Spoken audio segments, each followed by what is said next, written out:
क्या जीने के लिए सिर्फ प्यार काफी है? कि अगर एक इंसान आपकी रिस्पेक्ट नहीं कर रहा है लॉन्ग टर्म में, वो आपके लिए बड़ी प्रॉब्लम होगी, क्योंकि प्यार आज है कल नहीं होगा। वो प्यार केयर शो कर रहा है तो उस इंसान से अटैचमेंट हो गई, फिर वो अटैचमेंट धीरे धीरे अफेयर बन जाता है। हद तक एक लड़की को भी एक लड़के के लिए चेंज होना चाहिए। नॉर्मली हम बात कर ले रहे हैं और अगर वो मेरे पार्टनर को एक्सेप्टेबल है तो फिर मैं उसको करूं, और नहीं है तो मैं ट्राई यही करूं कि अवॉइड कर दूं वो चीजें। और रिश्ते कभी भी इंडिविजुअलिटी पे, इंडिपेंडेंस पे नहीं चलते। रिश्ते चलते हैं कहीं ना कहीं को डिपेंडेंस पे, कि हम एक दूसरे के साथ कितना कंपेटेबल हो सकते हैं। क्योंकि ये डाटा है कि 60% लोग जो अभी आज जेल में बंद हैं वो इसीलिए हैं कि वो उन्होंने कुछ ऐसा कर दिया जो वो करना ही नहीं चाहते थे।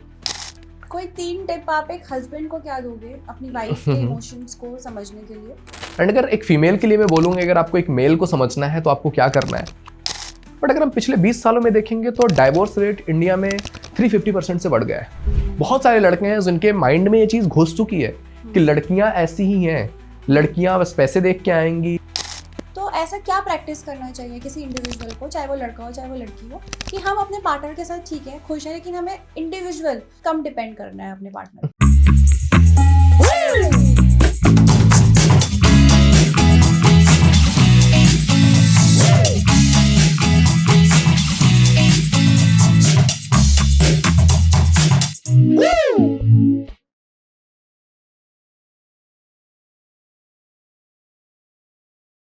Hello and welcome to the another episode of its Real Talk podcast for you. आज के एपिसोड में हम जानेंगे कि हमें हमारी लाइफ में हर चीज़ तो बेस्ट चाहिए होती है। हमारा घर अच्छा होना चाहिए, हमारा लाइफस्टाइल अच्छा होना चाहिए, लेकिन जो हमारा रिलेशनशिप है वो कितना अच्छा होना चाहिए, और अगर अच्छा नहीं भी है तो हम कैसे उसे अच्छा बना सकते हैं। तो चलिए शुरुआत करते हैं हमारे आज के एपिसोड की। Let's welcome our today's guest. We have a relationship coach Arshad Khan with us. A very warm welcome, Arshad. Thank you.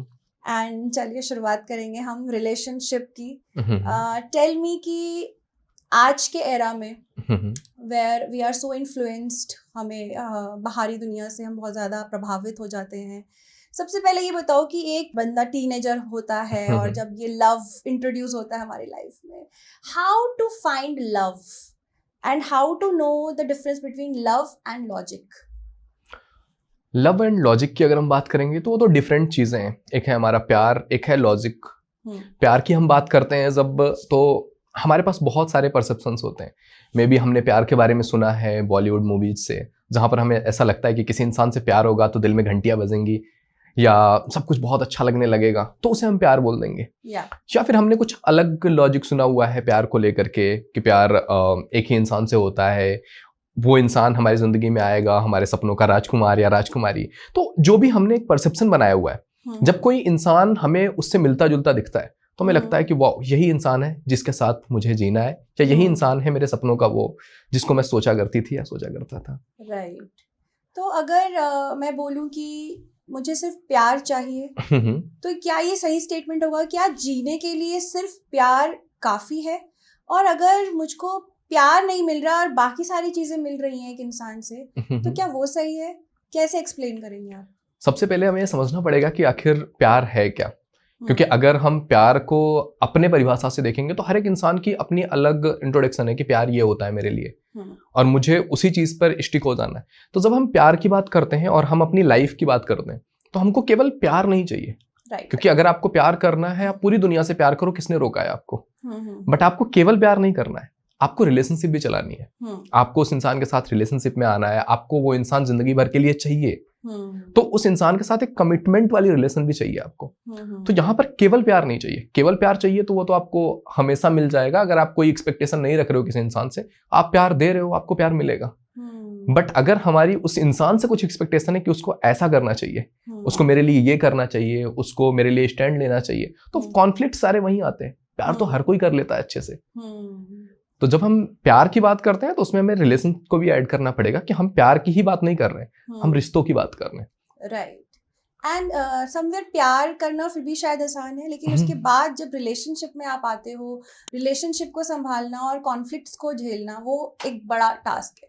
तो आज के एपिसोड में हम उसी की बात करने वाले हैं कि हमारे व्यूअर्स जो देख रहे हैं, क्या क्या आपको लगता है आजकल मॉडर्न एज में, आज के एरा में क्या क्या कॉन्फ्लिक्ट्स हैं कपल्स में? देखो, आपने सही कहा कि प्यार करना तो आसान है और सबको हो जाता है। कोई छोटा सा बच्चा है, उसको 12-14 साल की एज में आते आते आजकल सबको प्यार हो रहा है। राइट। तो प्रॉब्लम वहां है ही नहीं कि प्यार नहीं हो रहा है, सबको प्यार हो जा रहा है। बट उस प्यार के बाद जब उसमें कॉन्फ्लिक्ट आते हैं, जहां पर ओपिनियन मैच नहीं हो रहे हैं, जहां पर हमने जो सोचा है, जो हमारी इच्छा है कि ऐसा होना चाहिए वैसा नहीं होता है, प्रॉब्लम वहां पे स्टार्ट होती है। चाहे एक इंसान से हम जो उम्मीद कर रहे थे वो इंसान वो नहीं कर रहा है, प्रॉब्लम हमारी वहां पे स्टार्ट होती है। तो जब भी हम प्यार ढूंढने जा रहे हैं और हम ये सोच रहे हैं कि हम कुछ चीजों का ख्याल रखें कि हम ऐसा प्यार ढूंढ रहे हैं, तो मुझे देखना पड़ेगा कि अभी मैं जिस चीज की तलाश कर रहा हूँ, क्या मुझे जेन्युइनली प्यार चाहिए और क्या मैं उस जोन में हूँ जहां पर मुझे रिलेशनशिप क्रिएट करना है।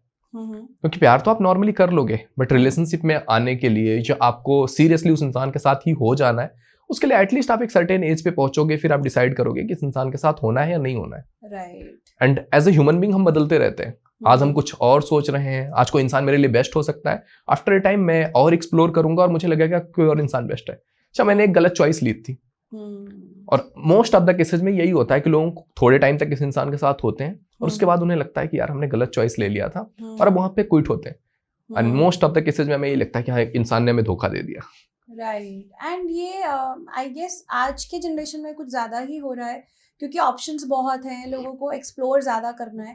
तो व्हाट डू यू थिंक कि इसको हमें कैसे अपनी लाइफ में, मतलब अगर मैं किसी रिलेशनशिप में जाना चाह रही हूँ तो मुझे कैसे आइडेंटिफाई करना है that okay this person is right for me?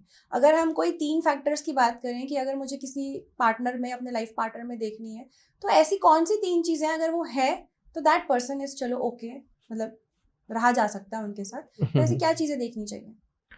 देखो, अगर हम जब भी देखने जाते हैं तो ये देखना पड़ेगा मेरी सिचुएशंस क्या है और मैं इस सिचुएशन में कहाँ पे हूँ।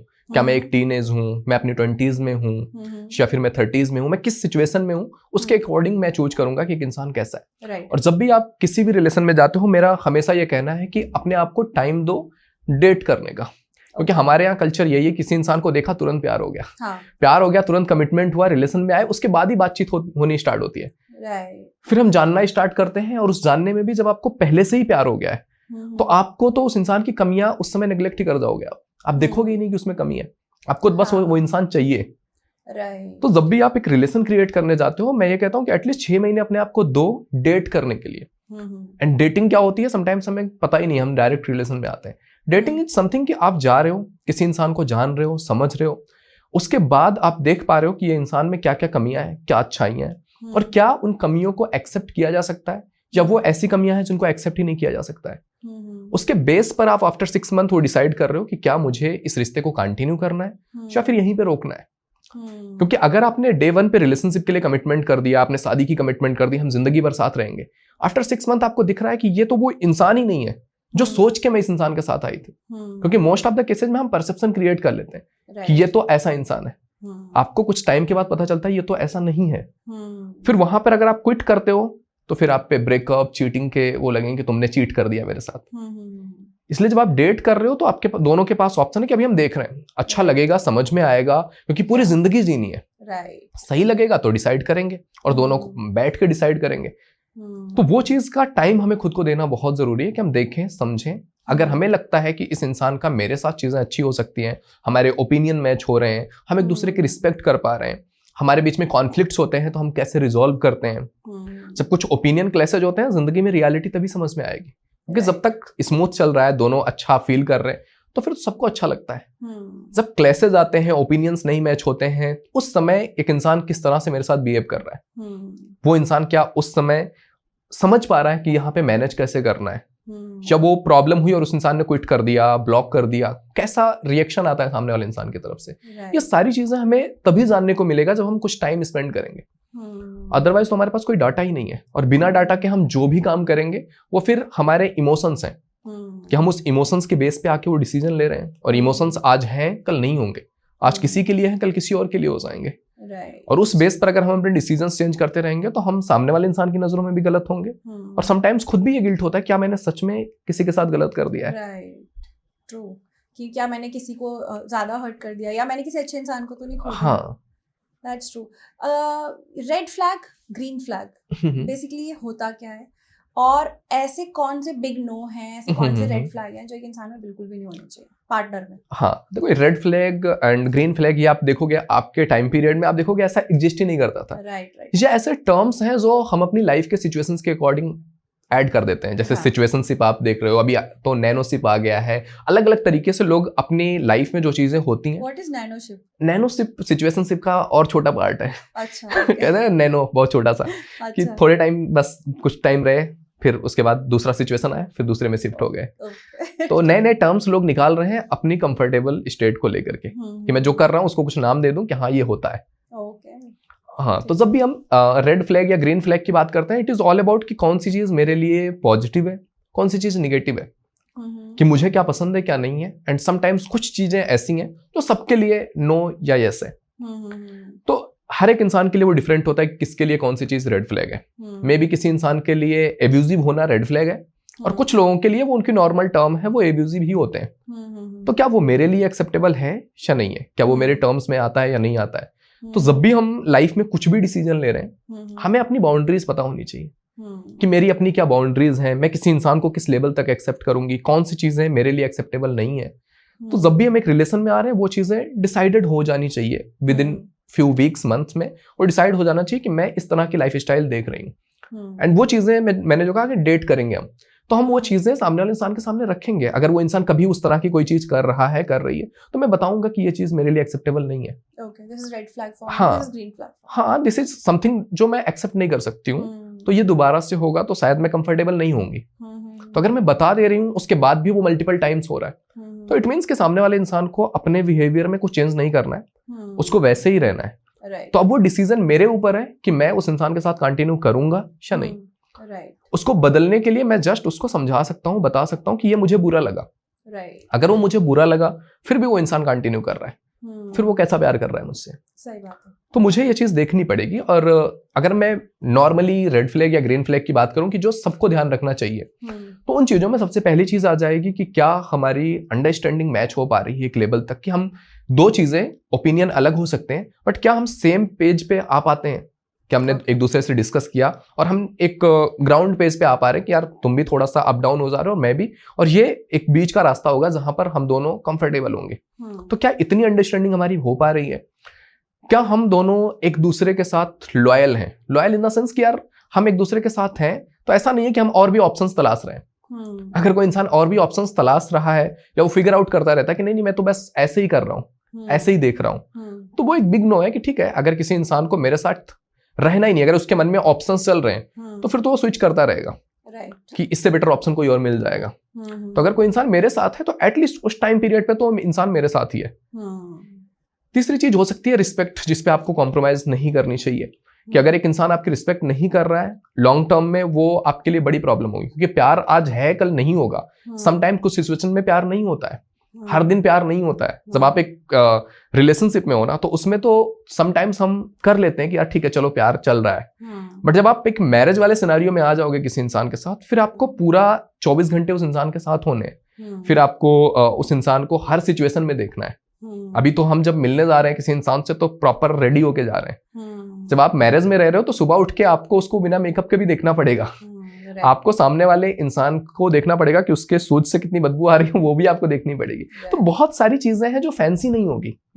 और अगर आप केवल इमोशंस के बेस पे गए हो कि बस बढ़िया बढ़िया चल रहा है, और प्रॉब्लम्स आपने फेस ही नहीं किया है कभी साथ में, तो फिर वहां पर आपके लिए लगेगा कि नहीं ये तो मैंने कभी देखा ही नहीं है।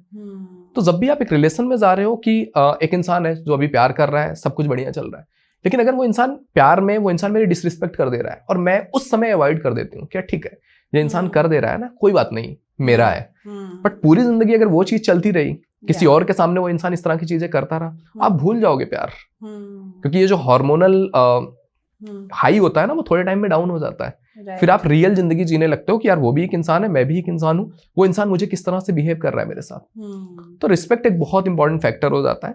एंड चौथी चीज, कुछ प्रैक्टिकल चीजें भी मुझे देख लेनी चाहिए कि क्या हमारा आगे कुछ हो सकता है। क्योंकि एज ए पर्सन जिस तरह की सिचुएशन या कंट्री में हम जी रहे हैं, हमें देखना पड़ेगा हमारी फैमिली के सिचुएशंस कैसी हैं, हमारी फैमिली के नॉर्म्स कैसे हैं, कास्ट की प्रॉब्लम्स हो सकती हैं, नहीं होंगी, सामने वाले इंसान का करियर चीजें, वो सब चीजें हम देख करके ही डिसीजन लें। क्योंकि लॉन्ग टर्म अगर जाना है तो इन सबसे गुजरना पड़ेगा। ऐसा नहीं हुआ केवल आप रहोगे, आपको फैमिली भी इंट्रोड्यूस करनी पड़ेगी। और कहते हैं ना, हमारे यहाँ शादियां केवल 2 लोगों की नहीं, 2 परिवारों की होती हैं। तो क्या वो परिवार एक दूसरे के साथ कनेक्ट हो पाएंगे या नहीं? क्योंकि प्यार बहुत सारे लोग कर लेते हैं, बट वो जब फैमिलीज की बात आती है तो वहां पर बहुत सारी चीजें, पैसे, बैकग्राउंड, बहुत सारी चीजें देखते हैं और वहां पर फिर पीछे हटते हैं, जहां पर दोनों को बहुत हर्ट होता है।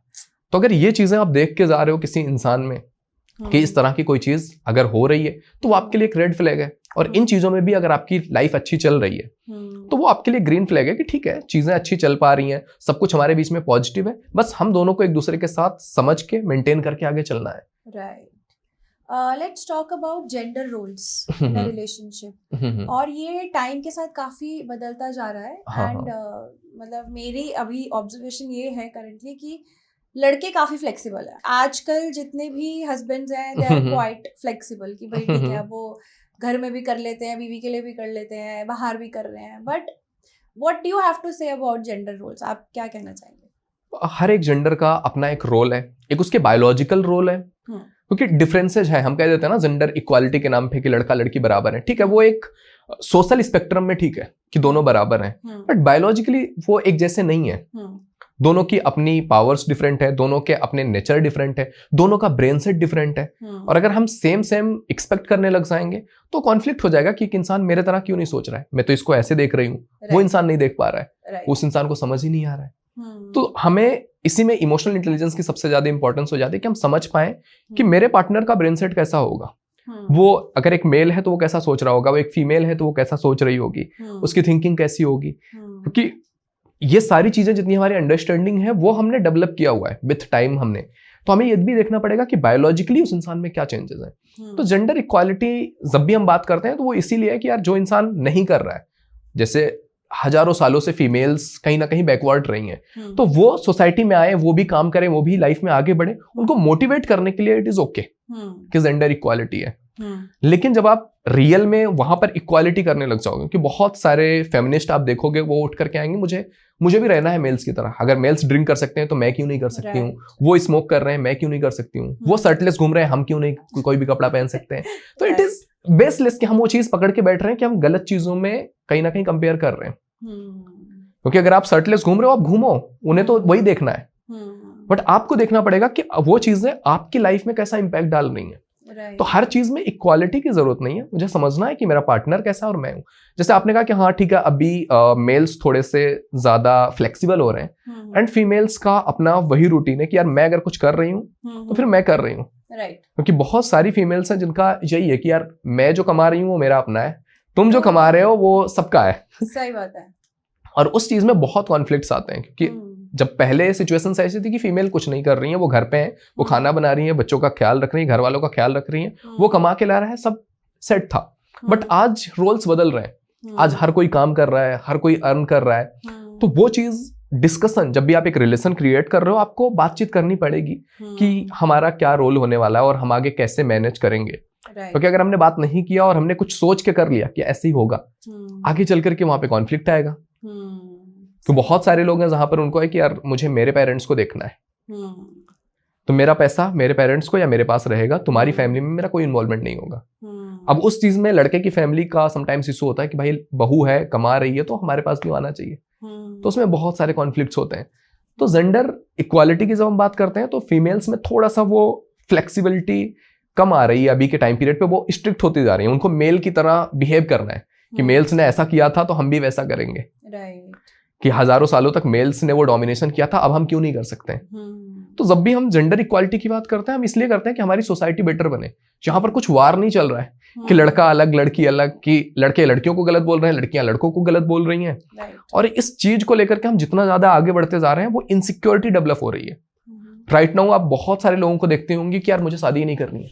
मेल्स में खास करके ये डर अभी क्रिएट हो रहा है एंड मोस्ट ऑफ द डर वो क्रिएट किया जा रहा है कि यार मेल्स कह रहे हैं कि शादी नहीं करनी है। क्यों? क्योंकि लड़कियां ऐसा कर रही हैं, लड़कियां एलिमनी ले लेंगी, वो पैसे ले लेंगी, वो ये कर देंगी, वो कर देंगी। क्योंकि कुछ कुछ केसेस हैं जो बहुत हाईलाइट हो गए,